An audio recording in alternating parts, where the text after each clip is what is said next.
Plane ক্র্যাশটা হলো এখানে, এই যে ঘটনাটা ঘটলো, এটার মাধ্যমে আমাদের সিস্টেমেটিক দুর্নীতিটা উঠে এসেছে। এবং এখন হ্যাঁ, এটা আমরা হয়তো দাবি করতে পারি যে হ্যাঁ, যেহেতু এখন তো কি করার, হয় এয়ারপোর্ট সরাতে হবে অথবা স্কুল সরাতে হবে, যে কোনো একটা তো আমাদের নিরাপত্তার স্বার্থে করতে হবে। কিন্তু আমরা দেখতে চাই হচ্ছে এই যে একটা ঘটনা ঘটলো, আমরা বিমান বাহিনীর পক্ষ থেকে, সরকারের পক্ষ থেকে একটা জবাবদিহিতা চাই। কোনো জবাবদিহিতা তো আমরা দেখতে পাচ্ছি না। আমাদের কিন্তু সমস্ত অফিস আদালত থেকে স্কুল কলেজ সমস্ত কিছু খোলা ছিল। তাহলে এ কেমন ঘোষণা? আর যদি রাষ্ট্রীয় ঘোষণাই বলি যে শোক দিবস তারা পালন করছে, এই শোক দিবস পালন করে আমাদের কি হবে? কোনো লাভ আছে? আমরা কি এটা থেকে কোনো কিছু অ্যাচিভ করতে পেরেছি?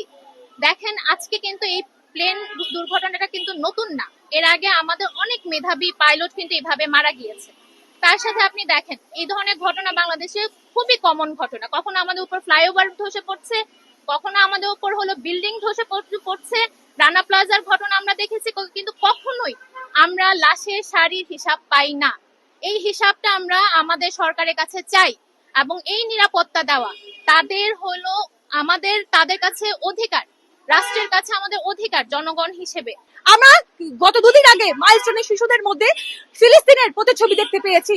আমাদের মধ্যে অনেকেই জেনে না জেনে, বুঝে না বুঝে ফিলিস্তিনকে এড়িয়ে যেতে চেয়েছিলাম, কিন্তু ভাগ্যের কি নির্মম পরিহাস! আল্লাহ আমাদের কিভাবে আর বিবেককে জাগ্রত করবে? আমরা ফিলিস্তিনকে এড়িয়ে যেতে চেয়েছিলাম, অথচ মাইলস্টোনের এই বিমান দুর্ঘটনায় ফিলিস্তিনের নির্মম এবং অমানবিক চিত্রটি ফুটে উঠেছে। তাই আমাদের এই মুহূর্ত থেকে মানবিক হতে হবে, প্রতিবাদ করতে হবে, নিজের মানবিকতা এবং ইমানের জানান দিতে হবে। আমরা যদি মানবিক না হতে পারি, তাহলে এই দেশ, এই রাষ্ট্র আরো বেশি নিম্ন পর্যায়ে চলে যাবে।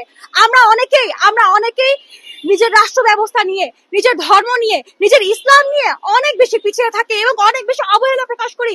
কেন? আমাদের মধ্যে অনেকেই আমরা কারবালাকে ভুলে যেতে চেয়েছিলাম, কিন্তু কারবালার সাথে ফিলিস্তিনের বহিঃপ্রকাশ আমরা দেখেছি। কারবালা ফুটে উঠেছিল, কারবালার নির্মম দৃশ্য ফুটে উঠেছিল ফিলিস্তিনের মধ্যে।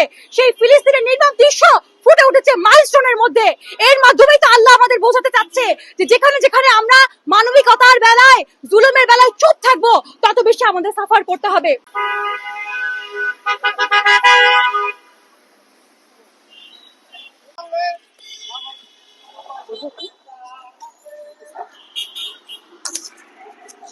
আসসালামু আলাইকুম।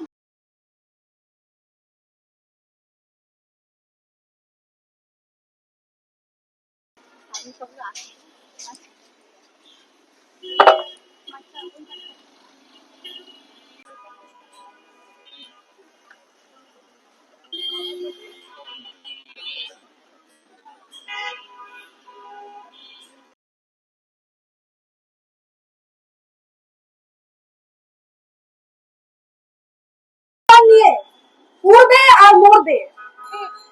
কেন এরকম একজন নারী, সে এত অল্প বয়সে তার স্বামী হারাবে? আমাদের অস্ত্র সিক্ত হয়ে যায়।